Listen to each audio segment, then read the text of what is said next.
On this week's episode of An Echo of Glory, we talk about that stunning turnaround against Sheffield United, and we talk to an absolute Spurs legend in Paul Robinson.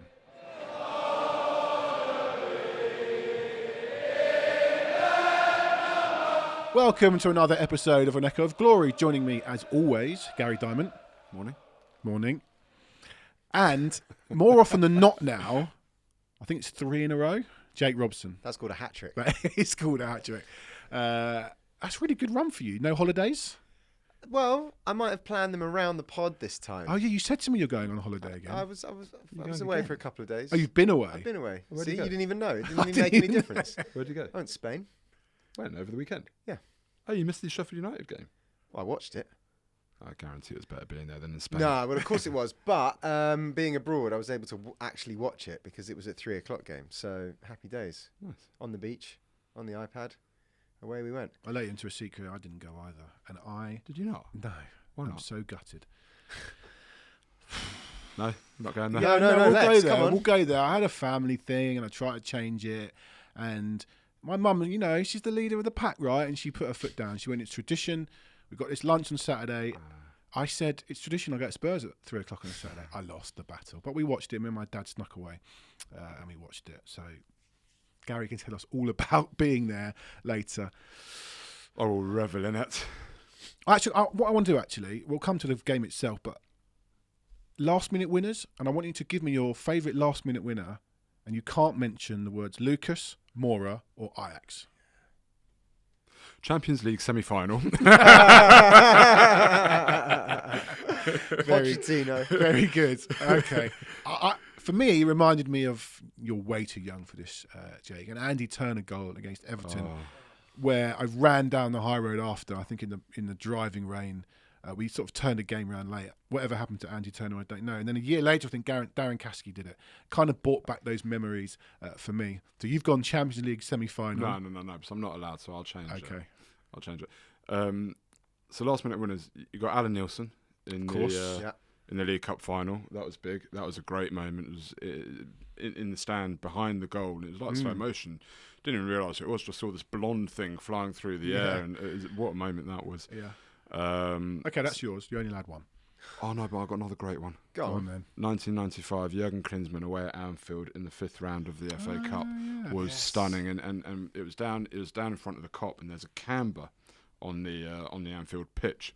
So in the away end, you couldn't actually see the ball go in. You saw it go over David James, I think it was. But if you actually watch it back, and I was in the stands, we couldn't really see that the ball had gone in. And when you watch it back, you see Klinsmann start to wheel away, and that's when the away end knew. Yeah. But that was a great moment Jake? as well. I don't think it was last minute, but that Bale goal at West Ham. Yeah. Well, can I tell you why I remember that? Yeah. My daughter was born a few hours later, and I was working on that game from home. And just as Howard Webb, I think it was Howard Webb, blew the whistle for kickoff, my wife comes out holding a lasagna going, we need to go to hospital. My waters have broken. So, yeah, memory for me, that for a different reason, but yeah. Yeah. It was pretty late. No, I've just had a look, 90th minute. I mean, obviously it's only a regular league game, you know, you're talking about cup games and stuff, but to win it like that as well, away at West Ham, it was just like, Bale had been so good, and I was watching at home, and I think that was Tom Carroll's only Premier League assist. What an assist. I had told my to-be father-in-law that day, I'd asked him if I could marry his daughter, and I was taking her away on holiday the next day, and I was round his house. He never watched the football with me, so she knew something was up. He started watching the football with me, and it was that game. And Bale was ripped into top corner, and I think he suddenly regretted telling me earlier in the day, of course you can marry my daughter. Okay, so that game brings back so many exactly. memories. So you just turned into an animal. Yeah, basically. Yeah, basically. Okay. Johnny, I like how you were working at home even before working from home was a thing. That's I good. was working for a stats company in Europe, and we had to sort of provide them info on live games from home. You just sit at home watching football. Basically, yep. Happy days. Okay. As we always like to do, we're going to start with... Sorry, topical, by the way. Okay. Also, just a week after that game, we beat Arsenal at White Hart Lane in the very next game. Is that Lennon and Bale? Yeah. Just topical, as we've got North London derby. Sorry, carry on. We do. No, thank you. So a bit of club news. No game for the under-21s. They are away to Colchester in the EFL Trophy tonight before they play... memories. Colchester, League Cup. Yeah. Yeah. Anyway, go on. Yeah. Another trip down. Last week was a trip down. It's always a trip down memory lane here. They play Stoke away on Monday in the league. The under-18s won 4-2 at home v Brighton. They sit 5th. Gary, I got a text from you Saturday morning going something along the lines of the under-18s are on fire. I looked at the score. It was 4-0. Obviously, they let in a couple of goals, but another big win for them. They play at home to Reading next. Bit of news for the women's team. Beth England has been named captain. She'll miss the start of the season following hip surgery. And with that, because basically Beth's the only one who scores any goals, they've signed Scotland international Martha Thomas, who came in from Man United on deadline day. I think there's an international week for the ladies this week, and then the season starts. Start of October. Right. Saturday.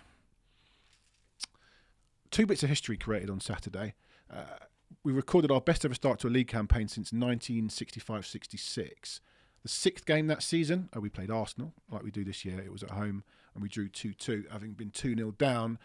But also, in turning the game on its head, it's the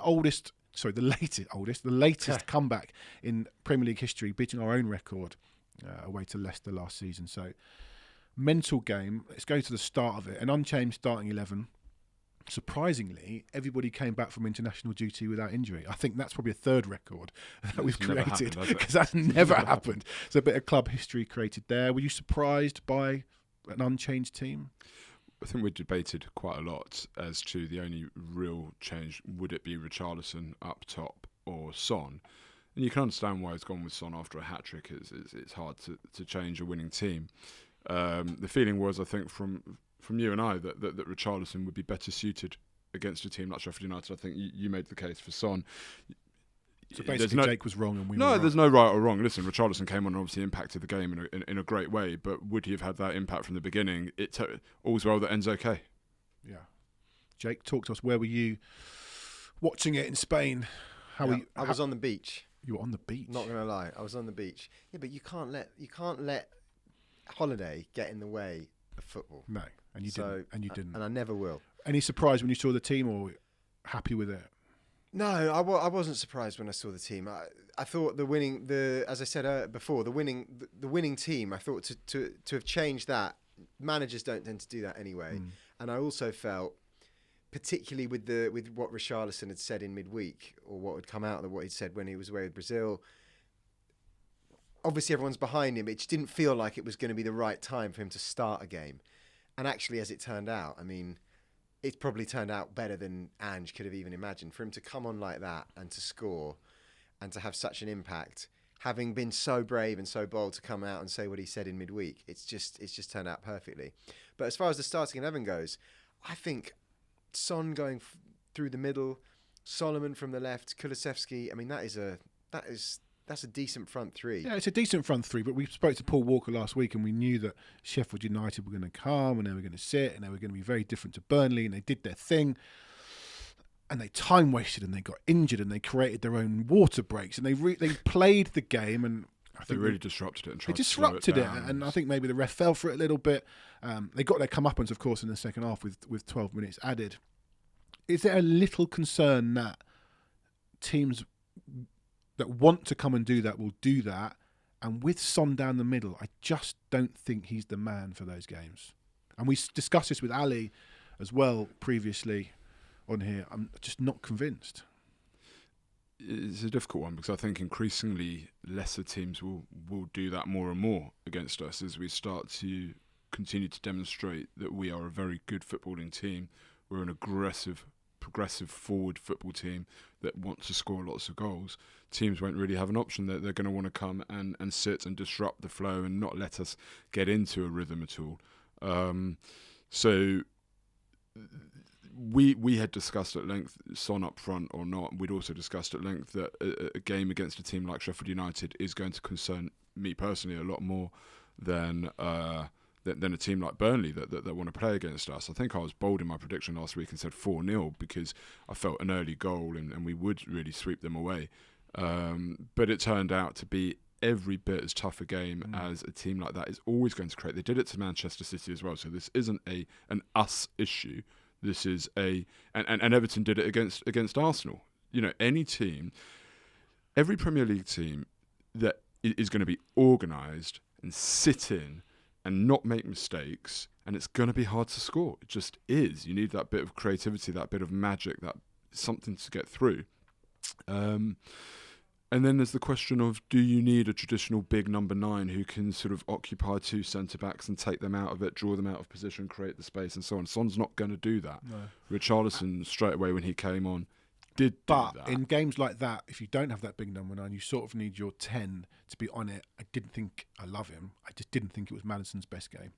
But, you know, we've seen a number of number 10s struggle in games like that. We spoke, I think, last week about, you know, times when Hull and Burnley under Dyche would come to our place and make it really difficult, and Eriksen would struggle against those teams.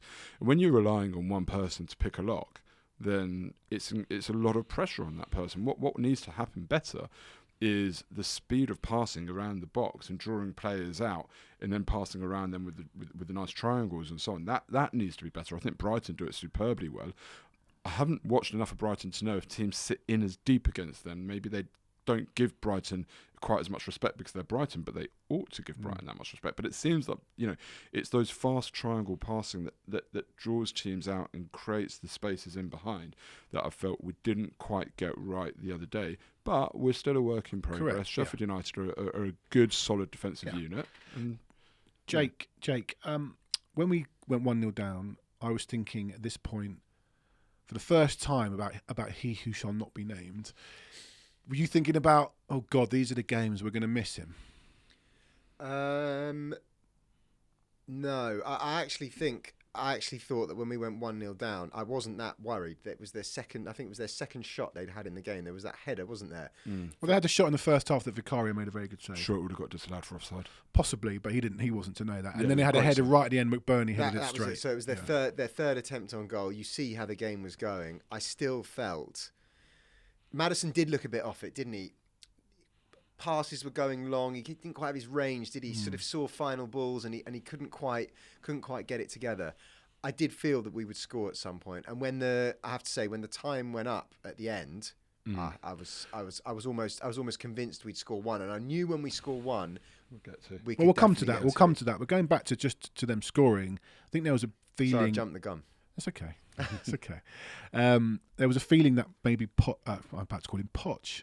Good God. Postecoglou, Ange had left the subs a bit late, but he then later said in his interview, well, I knew we were going to get approximately 10 minutes. So in his head, when they scored after 73 minutes, he knew there was still about 25 minutes left. But I did feel the subs were too late. Johnson comes on with Perisic. Johnson scores a lovely goal. I don't know how he squeezed that in, but he was offside. Gary, you were there. It felt, even up to the goal, a little flat. Did you think the crowd, and did you feel we were going to get back in it? It's a funny one because I was there with my daughter and she was saying we're not going to get back into it. I mean, she's young, right? But she's already got it now. but I kept saying to her, once we get one, it's like what Jake said just there. Once we get one, we will go on. And I said it from the very first minute of the game. I said the hardest thing in this game is going to be getting the first goal. But once we get one, we'll go on and get 2, 3, 4. And she actually asked me a great question. She said, why is the first goal so hard then? I was like, oh, I don't know. Actually, I've got no answer to that. Question. But once we get one, we will go on. Obviously, as time ticks on, you start to get more and more nervous. I don't think the crowd were flat. I think there was the belief. We had an interesting conversation, I think, post-United about would the crowd have stuck with us if we had gone a goal down. And we sort of made the point that as long as the crowd can see us trying to score goals and trying to play the way we want, then probably they would stick with us. And I did feel as though at no point the crowd got on the team's back. There was the belief retained throughout, and particularly when those 12 minutes went up, there was a real surge, a resurgence of belief, because it was felt there was always going to be a chance, and I think as a minimum we felt we'd get a point. As time ticked on, 3 points seemed less and less likely, but I always felt there was at least a point, and even that would have been unjust for us. The game wore on, it felt to me not like this is a problem going forward. It just felt like we weren't maybe at our absolute best or as good as we'd maybe seen, and that was partly down to the way Sheffield United set up. And it felt like they were there won't be many teams that can set up and be as well They're organised. very organised, and they blocked everything. Away at us, Yeah. I think, going forward. I mean, you look at the other teams, because I suddenly thought off the top of my head, well, actually, these days, not as many teams play like that as used to. I mean, everyone's trying to play football at the moment. Brighton, Villa, Newcastle, just going down the table. Bournemouth. Brentford, even Burnley. So you might get an Everton who come to do it, but they might not be as good at it. That's exactly what I'm saying. Even when Fulham will probably try and come and go for it, but I can't see many teams being as good and as well oiled as Sheffield United are doing. It can't be underestimated as well, and I know we don't want to talk too much about the ref because we should always look inwardly at ourselves and how we could have been better. But when you get, for me, a clear-cut, nailed-on penalty in the first half, I think it was about the half-hour mark on Maddison. I think it was a bit later than that. Whenever it was, right? The refs and VAR, they've got to get that right. I've seen much softer penalties given through VAR this season. Soboleski for Liverpool. Soboleski. Well, I can't say his name. Right, I don't know his name. But these are whatever. These are much. He doesn't play for Spurs. They're not my concern. These are much softer penalties, and the ref, if he gives that, and we have that great opportunity from the spot to go one up, it's a very different but we game. don't get that moment that you'll never forget. No, of course. Listen, of course, 100%. And looking back, I'd much rather the game played out the way it did. Yeah. But in these games, when you have a big decision like that, the refs have got to get it right because it changes everything fundamentally. The time wasting goes out the window. They don't do that anymore. They have to come out a little bit more. And we probably go on to win 2-3, 4-0. And that's a big moment in the game. Yeah. Just talking about the way we played after we conceded. I remember last year when we were chasing games, certainly Sporting and Marseille in the Champions League. We were relentless. We were, to be fair, and the crowd were up, and it felt like we were going to score. But it seemed to be all Perisic crosses, I remember. It was a lot of crosses to Kane. Richarlison got on the end of 2 against Marseille. By the way, all his goals for the club now have been headers. It'd be nice for him to score with his feet at some point. But the way we played, of course. The way we played, even the corner that we won for Richarlison's goal, Romero was almost at walking pace, looking for a pass. He eventually chipped that ball into Perisic. The second goal was such a beautiful. Højbjerg headed it back across. I think it was. Whatever.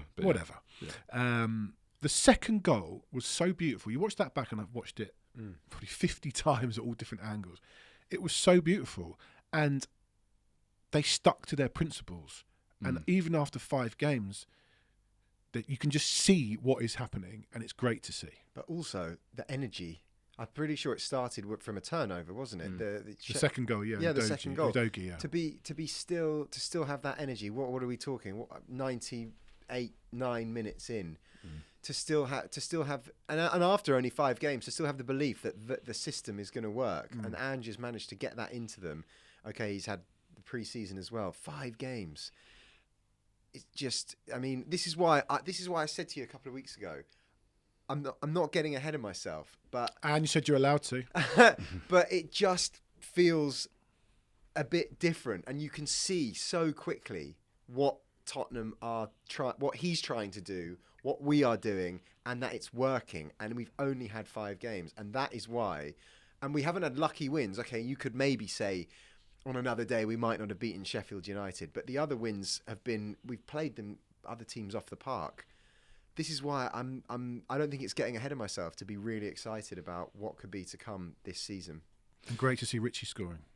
Yeah, I think what was really good, one thing that did cross my mind during the game was I wondered if Ange was stuck and didn't know what to do because the substitutions were so late. And his substitutions in previous games have been so impactful and seemed to be the right decisions. And what I do really like is that actually I should have trusted him because all 5 subs that came on, Højbjerg as well in particular, by the way. I mean, I don't in particular, Richarlison obviously 1 goal, 1 assist, right? But Højbjerg had a big impact. Well, we talked about this on both goals. What he can do when he comes on, because he's not only do I think he's a good player, and we've talked about him being maybe held back by previous managers, he's a leader. And to have a leader on the bench, when have we had a leader coming off the bench in a league game? Very, very rarely. So I was surprised, though, actually, that Kulusevski stayed on the pitch. I know he's improving a little bit and didn't have his best game, but he went central, and it was a brilliant goal. Oh, it's just such a good goal. I mean, I think the keeper was closed down, so straight away the pressing was there, which is why he tried to chip it out to the wing. Udogie saw it coming, was on his man like a rash, nicked it clean as you like, really, really beautiful. Played it into Højbjerg. He did that against Burnley, by the way. Madison's goal. Madison's goal was exactly that. Yeah, exactly. And it's all come from that Udogie press. Plays it into Højbjerg. He plays a lovely little ball to Perisic, I think it is. And then Perisic into Richarlison. And what's interesting is I wonder if Richarlison hasn't got that goal moments before, if he has that composure and confidence to slip it in beautifully weighted. Because that's not an easy pass, you know. He gets his head up. You watch it back. He gets his head up. He sees Kulusevski. What also happens is that Kulusevski is running pretty quick and then stops because he realises he just has to hold his run a little bit. Yeah. If he takes another stride, he probably doesn't receive the ball in the right place. The whole thing was just wonderful. But Richarlison's touch off to him was so perfect. Yeah. And then I think the most perfect thing about it, as you watch it back, is there is that moment of silence. Before Kulusevski hits it, you see the crowd swells as Richarlison slips it in. You hear the go on, and then it's just silence until the ball hits the back of the net, and then bedlam. There was brilliant commentary from Rob Daly on the Spurs official Spurs commentary. Just as we start to move forward in that attack, Spurs are up. The crowd is up, and it's like sends a little shivers down your spine.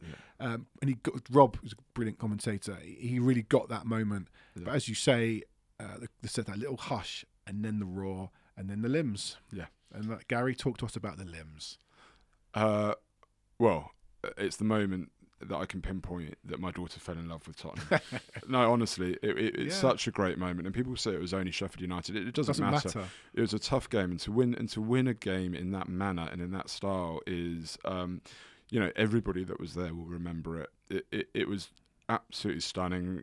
I think there was another couple of minutes to the end of the game. Nobody sat back down. And then afterwards, the music in the stadium, na na na na na na na, and all of that sort of stuff. My daughter's up on the seats, like going nuts. And then I took her down to the south stand, and she's on my shoulders having a good sing-song. Like it was just a brilliant moment. And I think with how the club is feeling at the minute, the positivity around it, it just continued riding that crest of a wave and maybe even added momentum to it.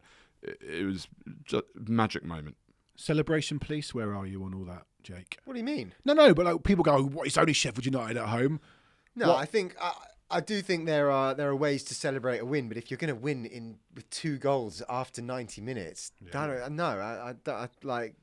that's just it, isn't it? Like, if we'd beaten them 2-1, we'd scored in the 60th and the 70th or whatever, then you don't go to... Yeah, absolutely. You take the win, but... 100%. If you're going to win like you're that... You're not going to get those scenes. No, definitely not. There were some great moments. You can trawl through Twitter. This guy, I spoke to him on Twitter. He's given us permission to use this, Robbo, at Robbo on Twitter or X, whatever you want to call it. Eurostar tickets, €600. Match tickets times 5, €250. Money spent at club shop, €150. Hotel, €180. Food and drink, €60. Watching Spurs score in the 100th minute and giving my kids a memory to remember with their dad, priceless. Yeah, that and a shout out to Sam Cornish on Twitter as well. He takes brilliant photos every game, and he, unbeknown to me at the time when we were under that south stand, caught a fantastic moment of my daughter on my shoulders. Giving it large, as he put it on Twitter. Nice. And it's as D. Robbo says there, it's a priceless memory with their dad. And, the first thing I thought of actually on that was when I start to take my son to football, is he ever going to get a moment like that? Because it is so unique, so rare, so special. And I hope she realises that that's not what it's like all the time. But I almost felt bad for my son, who's 5 tomorrow.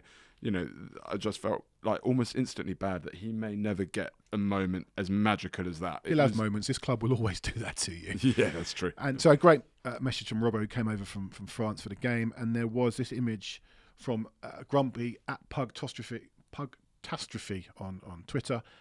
After Kula's winner, Maddison decides to go down with cramp, in inverted commas, in the opposition half. As always, if you're listening to the pod, you can watch this on YouTube and see these images. This is an image of James Maddison basically pretending that he's got cramp after all these Sheffield United antics. So the whole ground, it was just bedlam at this point, wasn't it? Yeah, I noticed Maddison go down, and I thought to myself, you got to love him for that barefaced cheek. It was brilliant.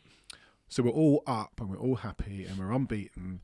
And it's our best start since 1965 and latest ever Premier League win, and everyone's happy. And then on Sunday, we go to the graveyard that is the Emirates Stadium, where we've won once in the Premier League. Talk to me, Jake. How are you feeling? Because I hate it. I'm really looking forward to it. Really? Yeah, absolutely. 100%. Do you like this game? I like this game, yeah. I like this game for a couple of reasons. I like this game because of where we are at the moment. We're as you said, we're up. We're just, I don't think we now need to fear any opposition based on what I've seen in the opening 5 games. And I think Ange just brought that back, because I remember in the game against Arsenal at home last season, it was the first time in a long, long time where we were going into a big game at home, especially, and I thought, I don't fancy us today. I don't fancy to even, we're going to lose, basically. And they took us to pieces. But I hadn't felt that as a Tottenham fan. Poch, Redknapp, the last few years, even, Mourinho, he wasn't really there long enough for it to kind of fade away. And when Conte came in for those first, the first 6 months or whatever it was, we just went into the big games, and you always felt we'd have a chance. We may not win, but you felt that we would be in the game. And I remember going to the Arsenal game at home last season, and I thought, nah, there's no chance today. But we're going into the Arsenal game this weekend. I think we are now back at that point. Okay. I don't necessarily think we will win, but I've got every confidence that we could do something. All right, should we not? No, I hate it. I sometimes can't watch it. I just want it out of the way. It's like going to the dentist. You just got to get it done. But the other thing is that I think there's a chance, because I feel like we have a chance. It's a chance to do something in our biggest game. I know there is. I'm already feeling nervous. My heart rate's just got genuinely. I'm starting to get. I can't bear it. I don't mind playing them at home. I love that game. Right. Away from home, no. Shall we do what we always do on this pod, which is get the view of an opposition fan? No, we're not giving them that courtesy. You don't want to talk to an Arsenal fan? Absolutely not. No. We always get a Sheffield United fan, a Burnley fan. Yeah, I know that's what we do. We're not having a gooner on this pod. We're not extending that courtesy. I'm not sitting here speaking to one of them. I would rather speak to an absolute Tottenham legend, somebody who gets us, somebody who loves us, somebody who knows what it is to play for Spurs. Proper hero. What about a Spurs legend who actually fits into our sort of one goal for the club series? Even better. Even better? All right, we'll do that instead. Delighted to now be joined by one of the most popular men down the lane in recent years. 175 appearances, 1 goal. Welcome to the show, Paul Robinson. Thanks for having me. One goal, I got that in. Well, we will come to that at some point, definitely. Let's just go back to the start of your Spurs journey. May 2004, you joined from Leeds, where you'd had a good time, but I'd say a roller coaster time.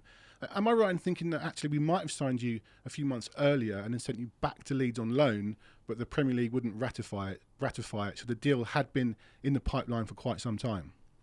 Yeah, I was there in the January window, the last day of the window. The deal was done between the two clubs. I'd done my medical, agreed my contract, and it got to the whatever hour it was, trying to lodge the paperwork with the Premier League. And Leeds were in such a mess at the time that they were trying to get incomings, outgoings, didn't know what was what. And I think the plan was to send me back to Leeds on loan. But obviously Leeds had taken too many loan players at the time. So the deal for me would have been done in January had Leeds have got their shop in order at the time. And it was a difficult one for me to go back. Daniel Levy and John Alexander, the secretary at the time, shook my hand and went, "We'll see you in the summer. We'll revisit this in the summer." And to their credit, listen, I went on to ship 50 goals and we got relegated, and they still come back and bought me. So it was a great signing for Spurs. But what were you always keen to come down to London? I know that you spoke to Nicky Barmby and Terry Venables about joining the club, but was it an easy move? It was a difficult move for me because I was so young, but I think you're young and fearless at that time. I think I was 23, 24 maybe, probably 23 at the time. And all I'd done is play for Leeds. And the year before I had the opportunity to join Aston Villa. David O'Leary was the manager of Aston Villa, and I went for talks with Aston Villa. But my club Leeds was still in the Premier League. And my family situation at the time, I was just about to have my first daughter, and Leeds were in the Premier League. I didn't want to go. I didn't want to move. And I got a lot of stick from Villa fans at the time because they thought it was financial. They thought it was because, I didn't get what I wanted at Villa. And the crux of the whole situation was my family were in a situation that I didn't want to move them. My club Leeds was still in the Premier League. My preference was Leeds and not Aston Villa. And that was it really. But when the time came for me to join Spurs, it was kind of last man out the door. I was kind of pushed. I had to go. I knew I was going. But it was a great move for me. It was a fantastic move for me at the time to move to such a huge club. But at the time, I kind of knew in the second half of that season that there was always a chance that they'd come back for me at the end of the season, but it was never guaranteed. Paul, and then of course it was a bit of a sort of funny start for the side, really, wasn't it, when you arrived? Santini taking over, obviously didn't last very long. How were those kind of 13 games in charge? Well, I signed for the club and they didn't have a manager. I signed for Pleaty when Pleaty was like advising Daniel on players. So I signed for Pleaty, and I mean, he's such a great man, and he's got the club at heart, and he's been great for recruitment over the years. And I really got on with him, enjoyed what he was saying, the visions for the club going forward. And then the manager came in after I'd already signed, so it was kind of an interesting, it was a strange one as a player, because there's not many players that sign for a club without a manager in charge. So when Santini came in, you look at his track record, you look at his CV, you're thinking, okay, Spurs thinking outside the box, bringing in a manager of real quality with a really good CV. But it just didn't work for whatever reason. The language barrier was a real problem. And that was the case with Wande Ramos as well, further down the line. But I think with Jacques, it was difficult for him. His first job in the Premier League and his last job in the Premier League, if you like, and that's the reason why. Yeah, and then we come to August 2004, your debut at home to Liverpool. Memories of that day? It was a 1-1 draw. We had Eric Edmond on the show last week, a game that he played in as well. A few weeks ago. Just the memories of that day. I was just playing at White Hart Lane. I mean, it was always one of my favourite grounds as an away team player. And I think you listen and you speak to a lot of ex-players, the amount of players that will say that they loved playing at White Hart Lane and the atmosphere and the intimacy of the crowd. And I just hit it off straight away with the crowd. It was just a really special day for me. And listen, Leeds is a huge club, and Leeds United is one of the biggest supported clubs in Europe, and the fan base that they've got. But it felt like I'd signed for a massive football club. The support, the stadium, pulling that jersey on. And it meant a lot. It really did. It was, and I had a lot to do, because I think a lot of people saw me as Casey Keller's understudy when I was first signed. But I had a decent pre-season, and then for me to get the jersey on the first game of the season, that's pre-hair transplant as well. Look at that. I mean, didn't want to ask what happened. I wish I had that body now, but I wouldn't swap the hair. But no, it was just a fantastic occasion for me. Paul, very quickly after Jacques Santini, Martin Jol took control, and I sort of have often on this pod credited Martin Jol as the godfather of modern day Tottenham. He was the manager that re-established Spurs in the top 5, gave us a credibility back, and made us a club that was no longer a pushover, and we were a serious team again. What was it like to play under Martin Jol at that time? Listen, for what you say, picking up on your original point, I completely agree with you, and I've gone on record saying that. I think the modern day Tottenham of what Pochettino picked up and took on, and Harry Redknapp took on, Martin put the foundations in for that. You know, the solid structure underneath the team was put in by Martin, and the way of playing. I mean, that was thrown out the window in recent 12, 18 months with Conte and Mourinho, but we won't talk about that. But the style of football under Martin and Harry Redknapp after that, and then Pochettino, you're quite right, Martin was the catalyst for that. Yeah. Martin was a great man manager, took everything to heart, took everything really personal. You could see how much it meant to him. It wasn't, when times were good, it was fantastic. But when results weren't going quite well, you could see how much he took it to heart and how much he took it personally. I got on really well with him, still do. And I always related and worked well with managers that were good man managers, that the door was always open. If you weren't playing, they'd tell you weren't playing. And then you could go in and ask them why you weren't playing. They'd give you reasons and tell you how you had to be back in the team. And Martin was exactly like that. And then we come a little bit later to the 17th of March 2007. Paul, you'd already scored a goal in your career. I remember a header, I think, for Leeds against Swindon. But we get a free kick just outside the box at home to Watford. And I have to admit, I was at this game, and I don't think I've bought a matchday programme since, because I looked down into my programme, and then 10 seconds later, the ball's bouncing over Ben Foster's head. So I sort of caught the end of the goal, but not the strike up the pitch. What are your memories of that? It was a bit of a blur really at the time. I just remember thinking, was it an indirect free kick? The ball went straight, and I didn't want to celebrate because I wasn't sure whether the goal was going to be given or not. I remember you looked a bit tentative when you put your arms up. Yeah, you didn't. And that's why I was just kind of, is that going to be given? Is that not going to be given?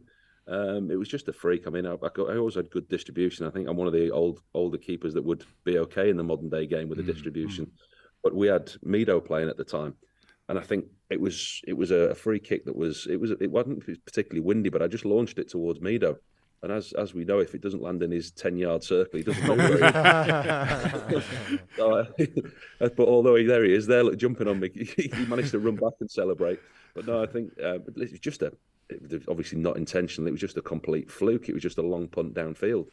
And at the time, I think it was there was talk of Ben Foster taking my England place. I wasn't playing particularly well. The whole thing before that game was Robinson versus Foster. The young pretender's going to take his England shirt.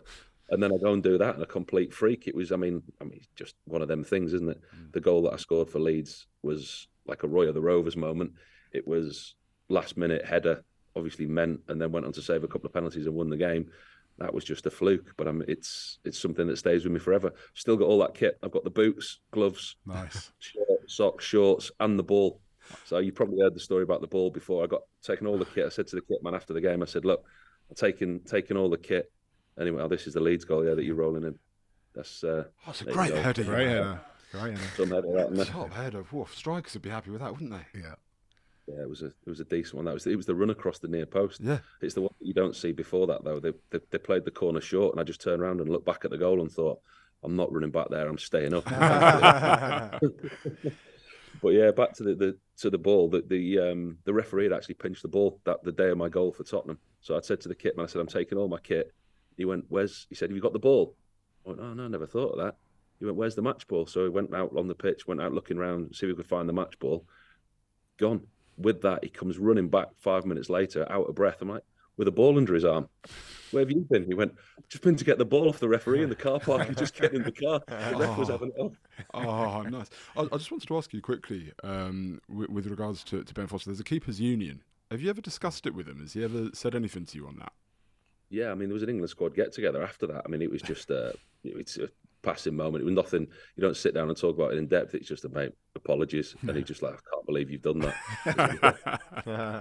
You can see what he's done, though. He's thought his centre-half's going to head it. He's out of position. I think he's talked about it in the past. He's out of position because he thought his centre-half's going to head it. His centre-half thought that the goalie was going to have it. They both left it to each other, and it's just taken a hell of a bounce. Yeah. And then let's just move it on slightly. You mentioned actually that Martin Jol, one of the reasons you liked playing for him so much was that he was very straight and kind of if you weren't playing, you knew, that kind of thing. When we get to kind of midway through 07, 08 and we're getting towards that, it wouldn't have been Carabao Cup, it would have been Carling Cup time. Yeah. The amount of Carling in the dressing room afterwards, I presume it was Carling. But you were kind of sort of starting to be a bit in and out of the team at that point. What was that like? And did Ramos kind of talk to you about that, or how did that all come about? No, me and Wande never got on from day one. He had a preconceived idea of me in a similar way that Pep did with Joe Hart when he came into City. But I think one day he had a preconceived idea about me and the way that I kept goal, and I wasn't playing particularly well. The Croatia incident that happened with England, my confidence had taken a knock, and I was struggling for consistent form. And he just wasn't the manager I needed at that time. I needed a manager like Martin Jol at the time, somebody who would manage you rather than just turn a flip chart over and tell you you're not in the team. That's what Wande did. I mean, I knew that I wasn't playing particularly well and the relationship between us wasn't good. But then when he dropped me, they just turned the flip chart over. I go to see him and his lack of English was always a problem. But when he wanted his lack of English to be a problem, he used it to his advantage. His door was always closed. I couldn't go and see him and say, look, I'm struggling with this. I know I've been left out. What can I do? How do I get better? And he wasn't there for you as a player, as not me personally anyway. And when he started taking me in and out of the team, it was funny when he put me in when he needed me, and then he'd take me out. And that just didn't do any good for you as a confidence as a goalkeeper. And that hampered me even worse than it was at the time. And it was difficult for me. So with him arriving, I kind of knew at that time that at Tottenham, the writing was kind of on the wall for me. And, you know, we talk about my move to Blackburn, but with hindsight, if I'd have stayed and stuck it out and swallowed my pride and sat on the bench a bit longer, Harry would have been a manager I'd have loved to have played for. Yeah. And I should have probably now, with hindsight, with wisdom and age, I look back at it now and I think, you stay here, you'll last longer than him because he's not going to win much more. But it wasn't the case. But it did lead, Paul, for me, and it was an unfortunate time for you, but for me it led to one of my magic moments as a Spurs fan, and it involves you, and I think it was because you were on the bench, and this was Valentine's Day 2008, away in Prague, playing Slavia Prague in the first leg of the UEFA Cup. And was a freezing cold night, and I think there's about 4,000 of us in that away bank, the running track between the pitch and the stand. And you stayed out a little bit longer because it was Radek Cherny in goal, which was a weird situation in itself because he was on loan from Slavia Prague. But you stayed out and warmed up a bit longer, and then sort of unprompted, and I've never seen anything like this before, and I've never seen it since. You just turned around to us and sort of went shh, got the crowd to quieten down, and then from the top of your voice just bellowed out, "Oh, when the Spurs go marching." What I mean, I just got to say, first and foremost, thank you for that, because I think sometimes players don't realise how much we appreciate it, and we see players today give away sort of their tops and that to an individual fan, and that's something that an individual fan will remember forever. But you touched 4,000 fans in one go there, and gave us a memory that we'd never forget. So thank you sincerely for that. It will stay with me. But what prompted it? Why did you do it? Do you know, like you say there, it's easy to thank one fan by giving them a shirt. And I think players get criticised for not going over to fans at the end of the game. And I think a lot of players don't do that because the performance or the way that they've performed, and they're embarrassed at the way that they performed. But I always used to do it as thanks for the fans. For me, fans spend their hard-earned money. Watching football and following football is not a cheap hobby. They spend the money week in and week out, and they support the team week in and week out. And we don't often, and we find it very hard to say thank you. And just to be part and realise that there's a human element to it as well. And that was the biggest thing for me. Like the time and when the Spurs fans sang "Happy Birthday" to me, and then I kicked all the footballs in there, and it was a case that I could do rather than just a shirt or a pair of gloves. It was a case of 20 or 30 balls that I could put back in, and it was just it's very, very difficult to, without standing there with a megaphone like you say in Prague or shouting to everybody. It's very difficult to say, look, we really appreciate everything you do. Apologies that we were really poor today. We didn't. This was the case. That was the case, and it's very difficult for players to have a voice back in that time. Now in social media, it's completely different, and players do actually speak too much on it, and they get panned for it. But we didn't have that access, and fans didn't have that access to us at that time. So just when you do get back in the team, go on to lift the League Cup. A rare honour for Spurs, your first major honour. You made 498 club appearances, scoring twice, as we've discussed, 41 England caps, played at World Cup, part of the Leeds squad that went on to reach a Champions League semi-final. This League Cup, how big a highlight in your career was that? Well, that's why you've teed me up. You've read it before. It's the biggest thing in my career. Yeah. Pulling on the England jersey, your England debut, playing for your country at a World Cup is the biggest honour. But I grew up in a generation of watching the FA Cup final, watching the Rumbelows Cup, watching the League Cup. To climb the steps at Wembley and to lift the trophy was the pinnacle of my career. It was such a huge achievement for me. And the fact, going back to what we were talking before about Juan de Ramos and me leaving and knowing that the writing was on the wall, I knew that I was going at the end of that season because of my relationship with the manager.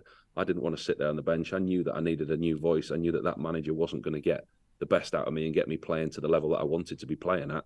And to be fair, I knew that he didn't want me around and he didn't rate me. But for me to be picked in that final, to win a trophy, that was the biggest gift you could ever give back to Spurs fans. And it was a huge day for me, a massive day in my career. Paul, look, let's talk now a little bit about what's going on at the moment.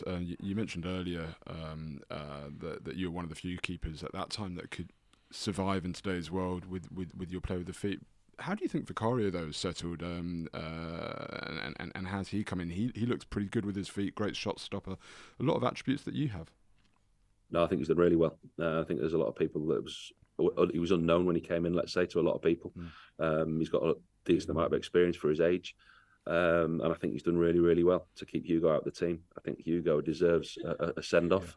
I'm disappointed the way, if he leaves the club, that he won't, but if he doesn't play again, delighted that he's still around at the moment. I just think the servant that he's been, the service he's given to the club, he deserves a proper send off the amount of years that he's been there. But everybody has their time. Everybody, Father Time catches up with everybody.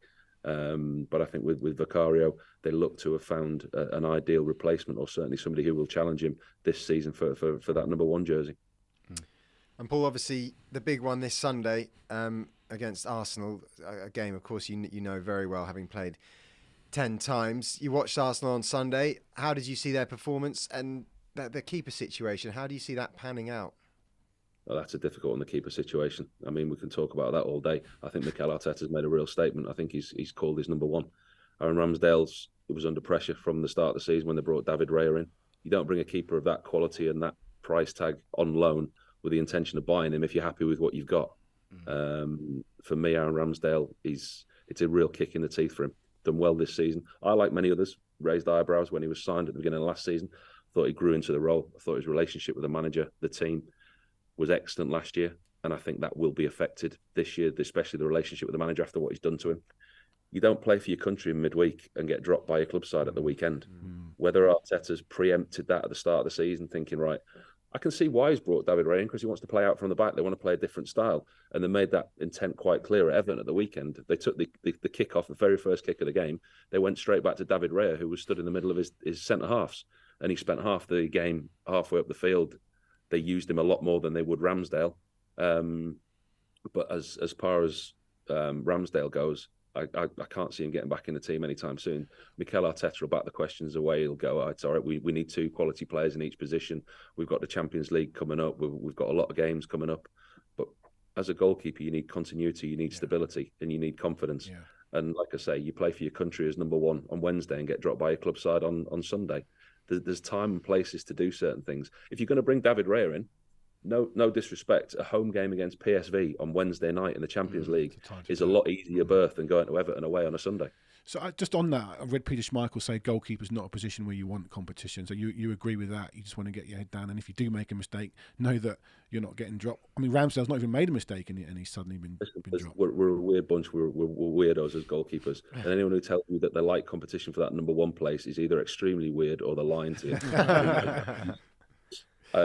You like to feel loved, you like to feel wanted, and you like to be the number 1. It affects your status in the dressing room, it affects your status around the team. All of a sudden, that number 1 status where you're untouchable, you're not untouchable anymore. You know, your position is under threat. It's different. I mean, football is changing, and that's what Mikel Arteta will tell you. That's what other managers will tell you. To an extent, De Zerbi's done it at Brighton, but you don't change your goalkeeper unless if you're not happy with him. Yeah.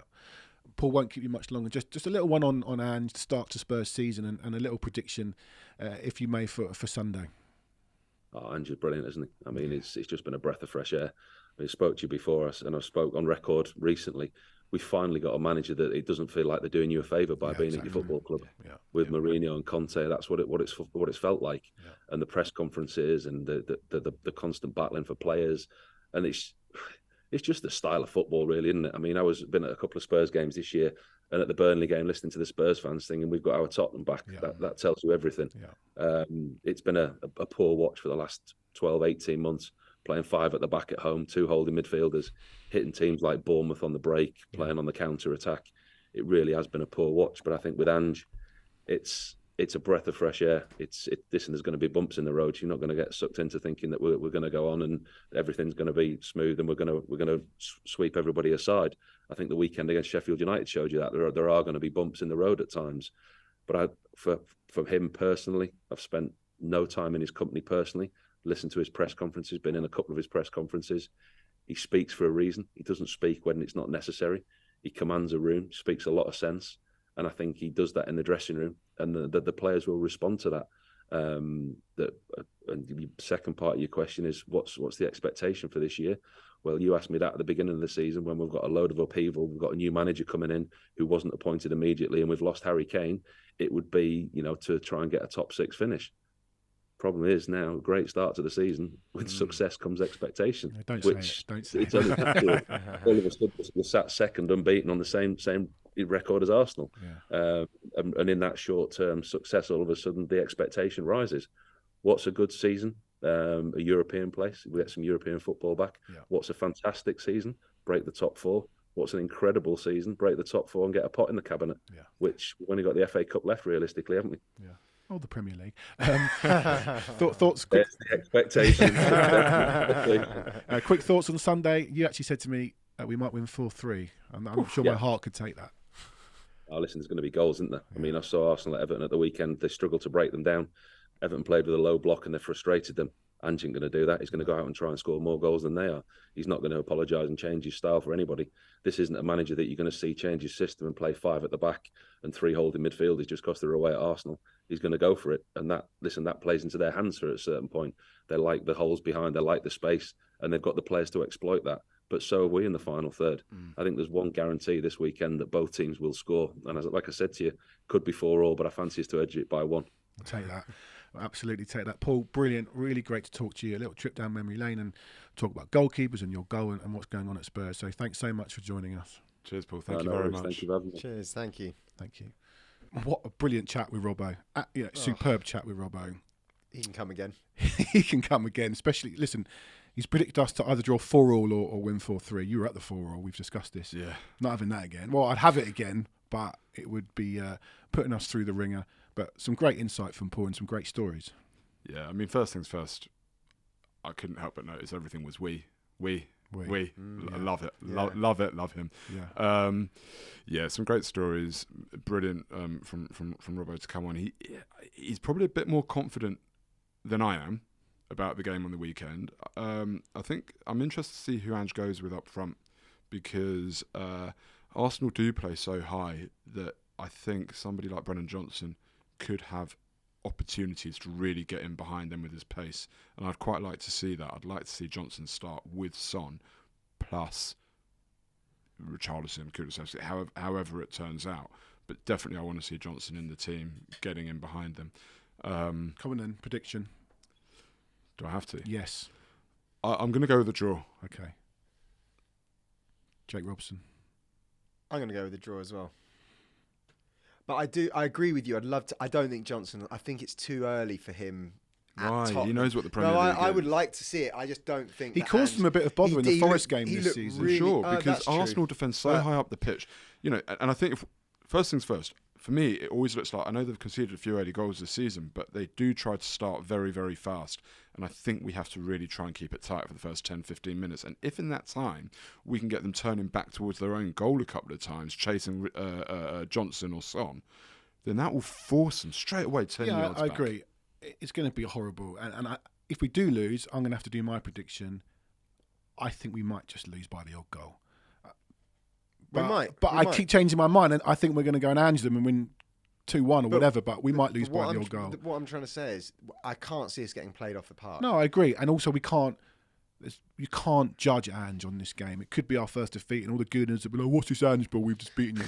He's not to be judged on this game. Let me tell you, if we beat them, we can judge him and say he's amazing. Listen, he took Celtic, I think, to the Bernabeu, right? And they got the scoreline doesn't look pretty, but the first half hour of that game, Yeah, they took the game. They should have been 3 or 4-0 up. That was They at missed- home. That was at It was at home. home. They should have been 3 or 4-0 up against Real Madrid. He ain't scared of these teams. No, he's not. And he'll stick to his principles. Like Robbo said, he will stick to his principles. He's not going to change who he is and what he does. And he's going to give the players belief that they can go and do it. And why can't they? Yeah. He's giving me belief. I'm just nervous. I'm not saying It's I'm not Tuesday. saying we're going to win, but I think we're it's going to be a good game, and I think afterwards, Johnny, I think you'll. It's going to be a horrible game. It's not going to No, be. I It's going to be a horrible I think it's game. going to be a good game. I think it's going to be a good game. I think for us as Tottenham fans, we'll come away from the game afterwards, and even if we lose, it's not going to be as gutting or as Hopefully. crushing as it. Well, Can you take us to Marbella to watch it there? when now? All right. Yeah, It's let's do horrible. it. It's horrible out there. Gents, brilliant show going through the Sheffield United drama, and great to hear Gary's memories already from that game. Jake, thanks for telling us that you've been on holiday again. You coming back next week, or I'll be here next you'll week. be here next Yeah. week? We've got another I'll do big my game. best. Another big game to talk about next week at Liverpool, but hopefully we can do better than the predictions of draw, defeat at Arsenal, but we'd take a draw, and it's all about the performance. But gents, thanks for joining us, and see you next week. Good luck this week. And up the Spurs.